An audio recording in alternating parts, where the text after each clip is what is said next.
I am not sure if Hidetaka Miyazaki and the developers at FromSoftware knew that they were creating an entirely new genre way back with Demon Souls. But here we are, with Souls-like as large of a gaming genre as Metroidvania or roguelike. Souls-like are more popular than ever before, meaning now's the best time to take a peek at what Souls-like are on the horizon in 2025. And it's gonna be a bit of a long video cause we're gonna deep dive to see what makes them all Game of the Year contenders and what makes them all Souls-like with a twist. Starting off this list, we have a game which will remind you a lot of Black Myth Wuchang, especially in its world design, Ballard of Antara. Now, will it be as good as Wuchang? Well, that remains to be seen, but it does have all the ingredients one needs to make it a sleeper hit of 2025, and it's free to play. Yes, you heard that right. This game takes place across two overlapping worlds, the normal overworld and the other dark version called the Para, where you're gonna find different monstrosities of shapes and sizes. And someone or something is stealing life essence from the normal world and whisking it away to the dark world of Para. And your job, along with other emissaries, is to travel to the dark world to find this life essence and uncover the truth. Another cool feature is that you can actually switch characters and play as her. 要不是小家伙的血灵把我带到这儿，你们就全完了。 In this footage, we can also see a bonfire type mechanic similar to almost all Souls games.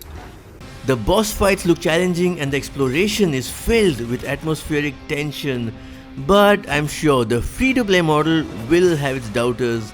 However, the stunning visuals and an intriguing storyline gives me hope that this could be a game we didn't know we needed until we started playing it.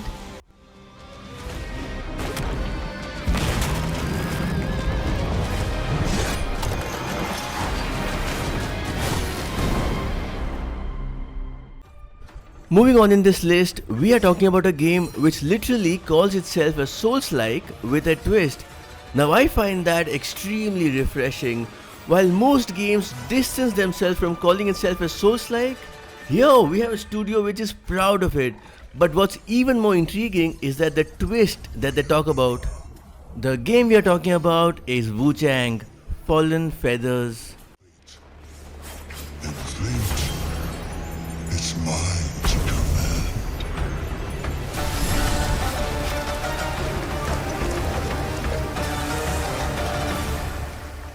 In this game, you play as Wuchang and she has what is called the feathering disease. This feathering disease is what gives Wuchang her powers, called the Skyborn Might. And this is where we get into the game mechanics, as Skyborn Might manifests in a skill tree which you can freely level up in the course of playing the game. And the way you level up in this game is by using a currency called Red Mercury, aka Runes of Elden Ring or Ergo of Lies of P. This feathering disease also has a dark side that isn't helpful to Wuchang. It manifests itself in the form of a sulking presence referred to as the inner demon. And the stronger you grow, so will your inner demon. And even though you're getting powerful, you will start taking more damage. And every time you die in that inner demon awakened state, you have to fight the inner demon to win back the red mercury you just dropped. I find this mechanic intriguing and I cannot wait to try it later this year.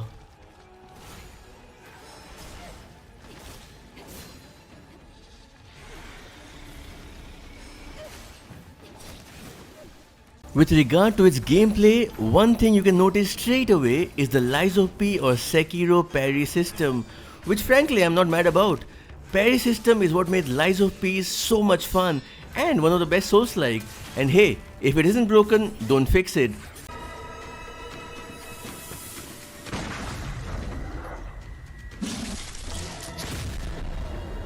But alongside that, she also has the feathering powers, which lets her do some really cool stuff. And something that I realized recently is that Wuchang has been upgraded from Unreal Engine 4 to 5. I think this was the best call. Cause this is one game that draws a lot of inspiration from Bloodborne, which almost borders on horror Souls-like with its dark aesthetic. We all wondered how Bloodborne-ish game would look like on a PS5 Pro or a high-end PC with all its visuals cranked up, ray tracing and path tracing running on a 2K or a 4K monitor. We might have a chance to see that in 2025.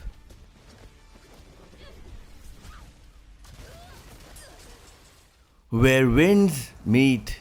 While most games draw inspiration from FromSoft games such as Dark Souls or Elden Ring or even Bloodborne, here we have one game which takes direct inspiration from Sekiro.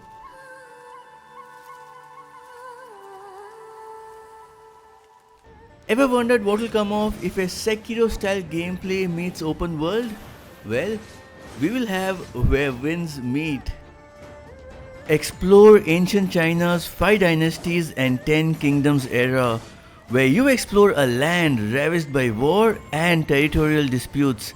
And what's even more interesting is that this game is also going to have its fair share of political drama.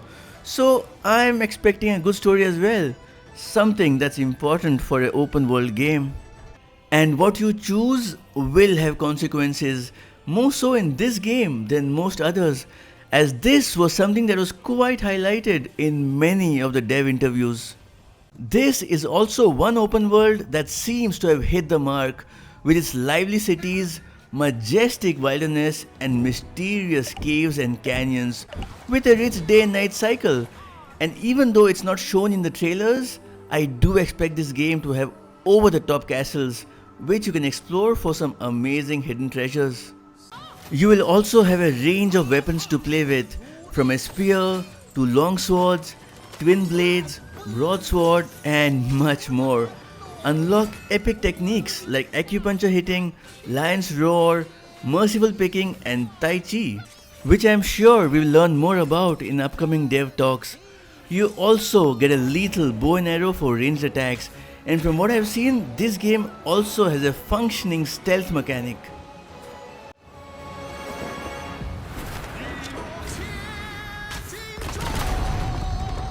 If this game can strike a fine balance between Ghost of Tsushima and Sekiro, ladies and gentlemen, we are looking at the next gaming masterpiece. Next up, we have Daba, Land of the Water Scar. Indie developer Darkstar will be releasing this Dark Souls inspired Souls-like made in Unreal Engine 5. And from the trailer and everything that the devs have spoken about so far, it looks and feels a lot like Dark Souls. And in this game, we play as a humanoid clay doll. So, what about the story? Well, the world is on the verge of collapse. The puppet's mission, that's you, is to trace the elusive water fragments scattered all across the cursed land, with formidable challenges in terms of bosses and world design, similar to that of Dark Souls, and in true FromSoft fashion, inevitable deaths.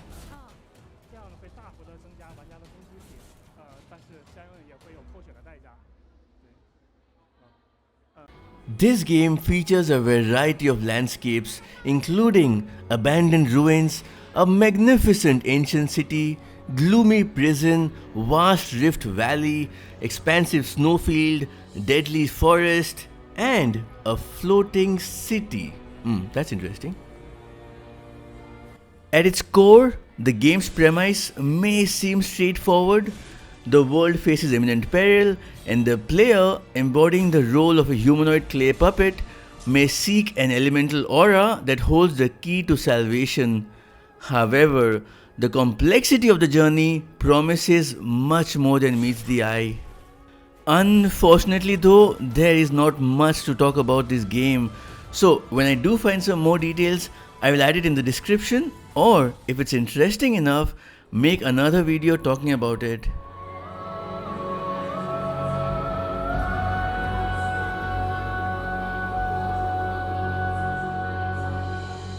Next up, we have a fantasy MMORPG, Chrono Odyssey. It's also rare to see an MMO that looks this good come to PlayStation and Xbox. In my opinion, Chrono Odyssey could stand to give the likes of Final Fantasy XIV a run for its money.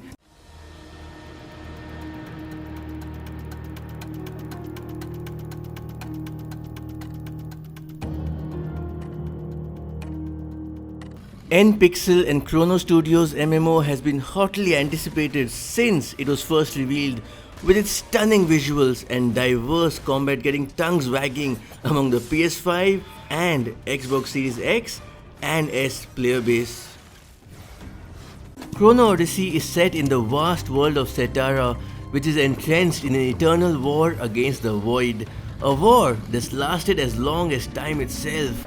It looks to be an old-fashioned tale of light versus dark. Talking of its gameplay, Chrono Odyssey has 6 different classes to choose from. These are the Swordsman, Ranger, Sorcerer, Paladin, Berserker and Assassin. In this trailer we can see the Sorcerer's gameplay, fighting against what looks like a dragon, which looks equal part cool and menacing. And what surprised me was how agile the dragon is. The creature is said to be a guardian, pulled from a different world and could be a member of the Void, which in this game are the big bad.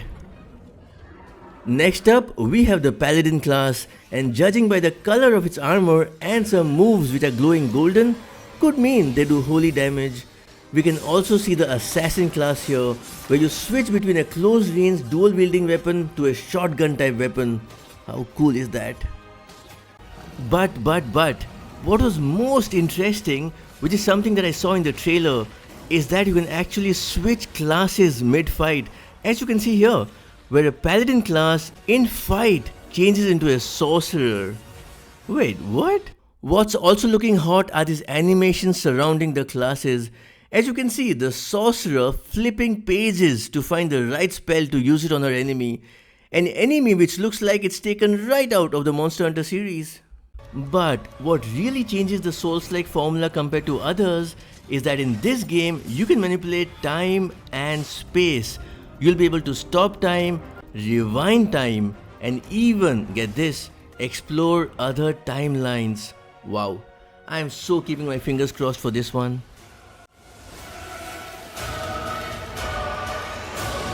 Your cries are heard, but will not be remembered.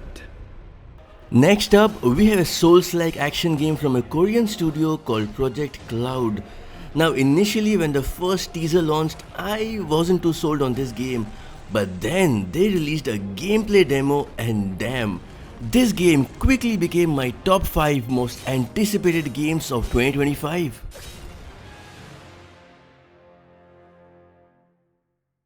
This studio has taken FromSoft's dark and gloomy atmosphere and added some flashy effects, as you can see in this trailer, such as this player's weapon colliding against the opponent's armor, resulting in bright red sparks flying across the screen.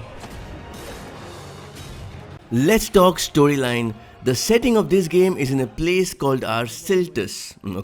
Once a thriving realm has now been pushed into darkness due to the shattering of a grand relic. Your mission, should you choose to accept it, is to collect all the fragments of this grand relic to restore the lands that were.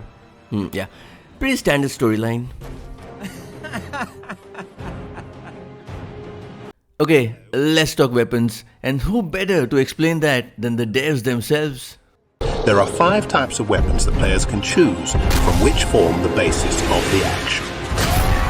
Each weapon has its unique skills, which can be changed according to your playstyle. Additionally, there are universal skills that can be used regardless of the weapon, allowing for a diverse skill setup.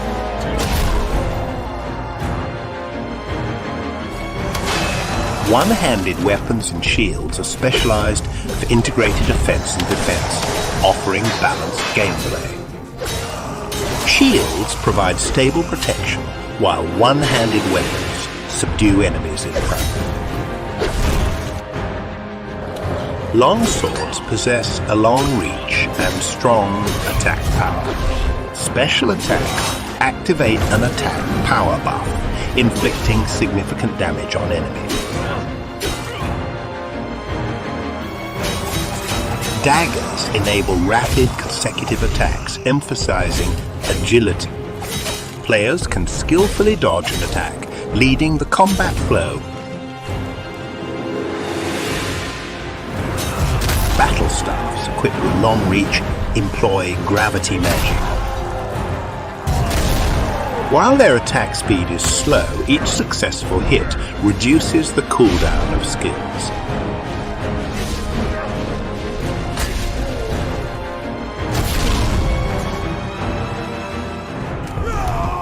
Two-handed weapons deliver powerful attacks, quickly draining enemy stamina. Though slow, their strong hits leave enemies defenseless, leveraging this trait in combat. What's different though about this Souls-like is that unlike regular ones, this has no stat building mechanic. You know, like if you want a strength build, you add vigor, or if you want a nimble build, you put your stats into dex. Yeah, so this has none of that. The devs have instead based the game's character progression entirely on runes, items, and crafting. These rewards can be obtained by completing dungeons and defeating bosses. Now, I'm a little on the fence on this one, but hey, maybe this is exactly what a Souls-like genre needed.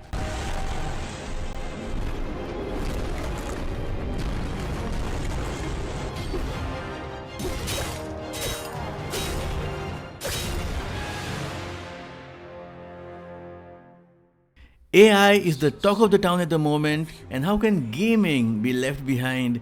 That brings us to a studio called Sense Games and their product, AI Limit, which is an action role-playing game. Only evolution remains constant.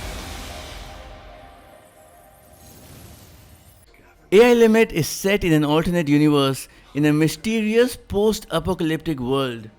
Okay, so the story premise is this. After the sudden collapse of the man-made ecosystem, natural disasters and wars ravage the world. Following the land and humanity's decline, an unknown substance known as the mud spread to all corners of the planet, bringing forth monsters known as the Necros, who now roam these desolate lands. And wandering Necros that haunt the wilderness.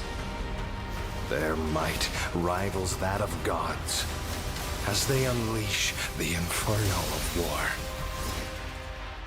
Luckily, the demo is already live and I played it on the PlayStation, and for me, it was a bit of a mixed bag, and here's why.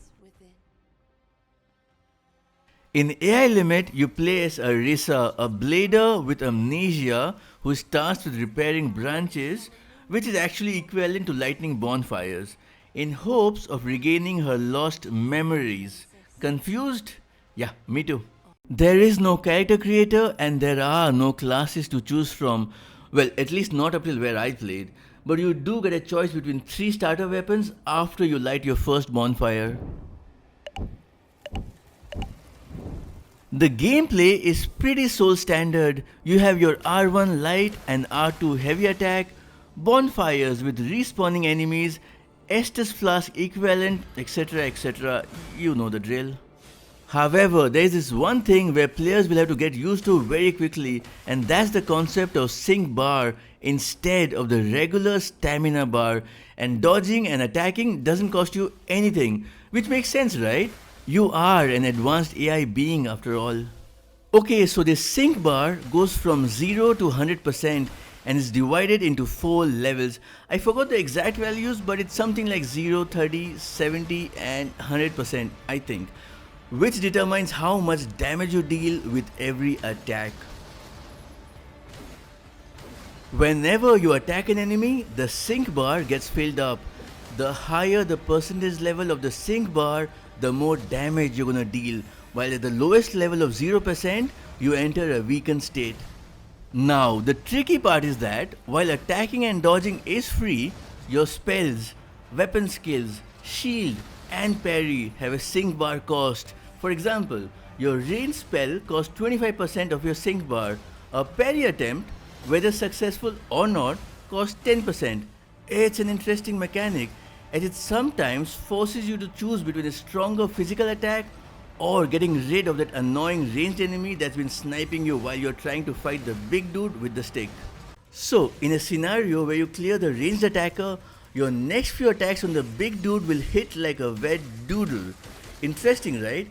But I have mixed feelings about it personally, and I think some people will like it more than others, and probably some people will absolutely hate it. Enemy variety though was pretty good for such a short demo, so I hope they'll keep that going throughout the rest of the game. Level design, again, yes, pretty decent and has quite a few hidden optional pathways, some to mini bosses, while others that loop back to previously visited areas to become unlockable shortcuts. Overall, I was left pretty impressed. What's really interesting about all the Souls-like in this list is that every game seems to have something different that makes it unique as compared to other regular Souls-like, and Hell Is Us is no exception to this.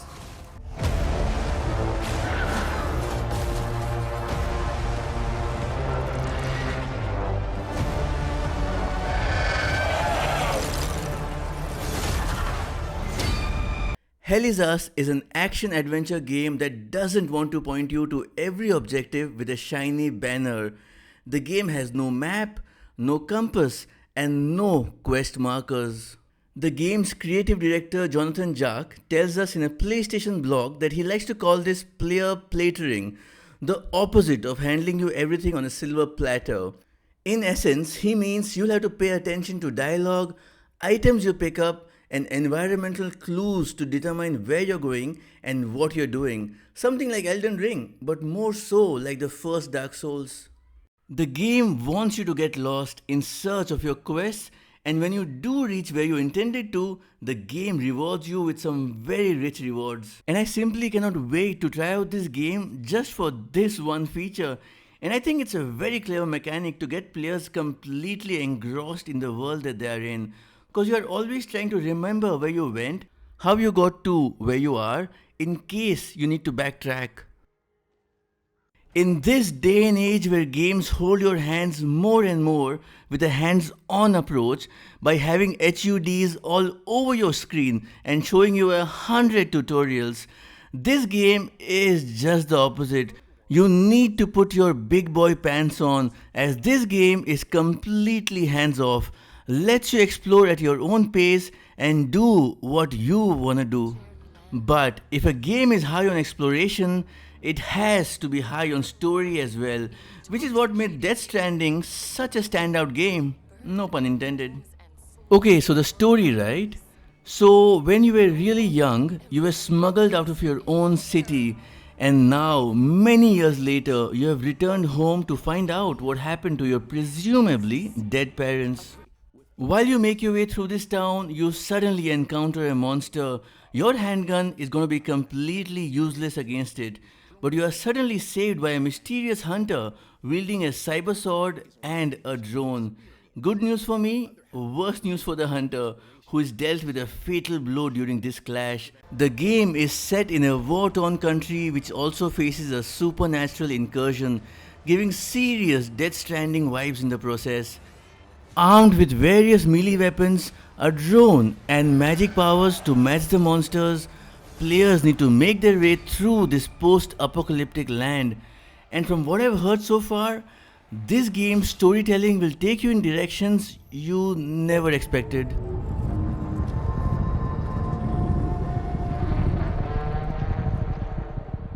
The first Berserker, Khazan.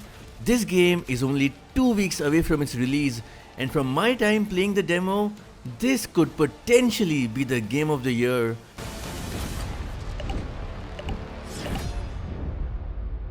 The first Berserker Khazan is an upcoming action RPG with Souls-like elements, one set in the existing dungeon and fighter universe, in which Khazan is basically the god of destruction. However, this game is set 800 years before he became god, when he was still mortal. For those who don't know, Dungeon and Fighter, also referred to as DNF, was first released in 2005, which is an online multiplayer side-scrolling beat-them-up game that features multiple classes to choose from.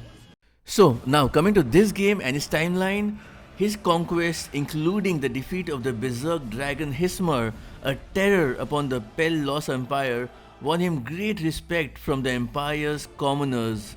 However, the jealousy of those around him brought about his demise. Falsely branded a traitor and mercilessly tortured, he was exiled to the snowy mountains with severe tendons in both arms, and after narrowly escaping death, he sets forth on his long journey of revenge.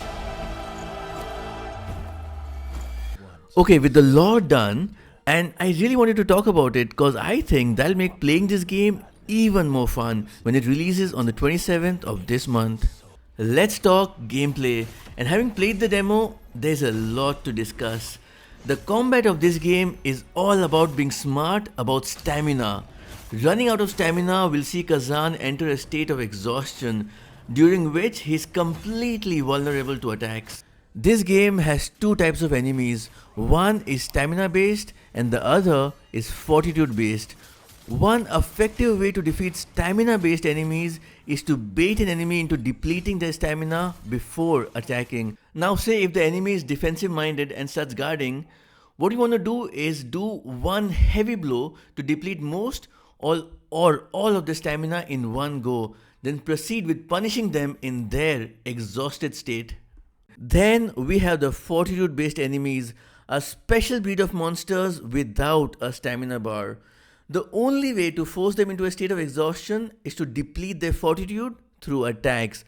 While this does make them more challenging than the stamina based enemies, they are balanced out by the fact that the fortitude does not recover over time, unlike stamina. So a fortitude based monster will reward patience and precise movement. So the idea here is to get your enemies into a state of exhaustion.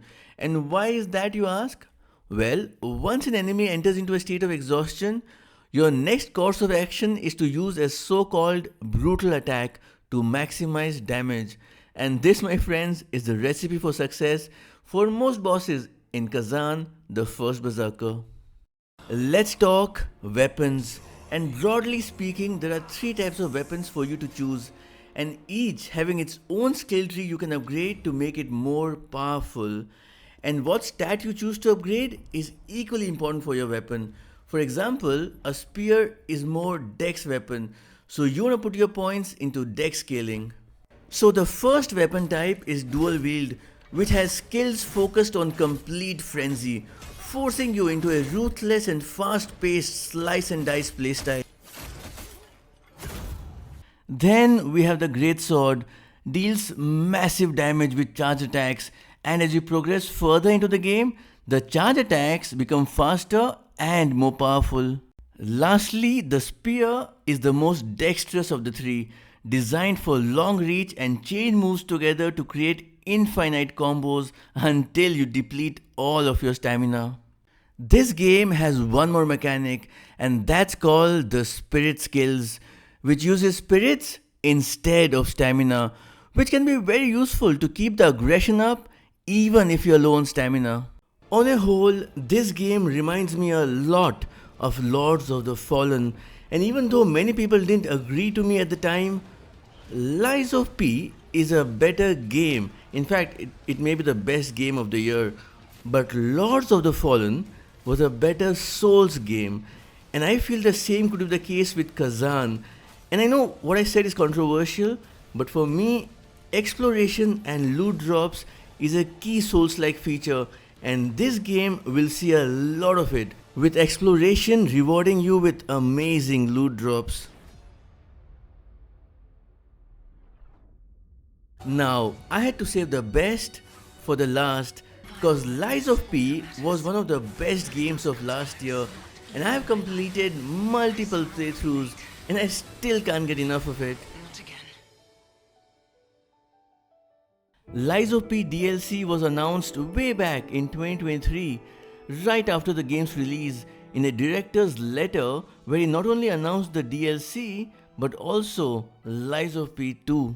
Now, from what I've heard, Lies of P DLC was actually part of the main game, but because of budget or time, they could not add it to the game. Hence, the DLC, which is great because we will have more of the same along with some more additions. If I lose it all, lose it all. So I'm gonna make a separate video going through all the details we can see in the trailer. But in this video, I just want to talk to you about a few important details. Firstly, this DLC is gonna be a prequel, so it's gonna show us Krat before the Puppet Frenzy. And I think that's great. The world design was fantastic, so to see the actual city before the devastation would be fascinating. And also that means we'll get a lot of backstory on the characters which eventually became the iconic monsters we see in the base game. However, the most exciting part of the trailer for me has to be the new weapons, Fable Arts and Legion Arms. For here we see P in some battle with a boss and he calls forth Eldoro, and it's safe to assume that the Eldoro we see here is the real Eldoro and not the imposter we see in the base game. Hotel Craft. Of course. A haven for all. Anyways, moving one frame back, we can see a new weapon, and I think, and please let this be true, I feel this is the Luxatia weapon, one of the few weapons that we couldn't get in the base game. Another weapon that really caught my attention is the Wolverine Claws, and along with it you can also see its Fable Arts. Here we can see another new weapon which has light orbs inbuilt in it, which yeah, looks really cool.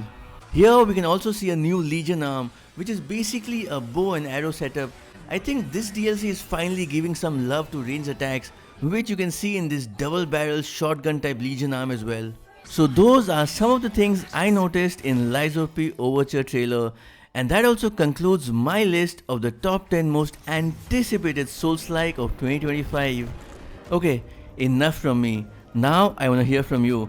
What are your thoughts? Both on my list and also share your list in the comment section below. And as always, thank you for watching and see you in the next one.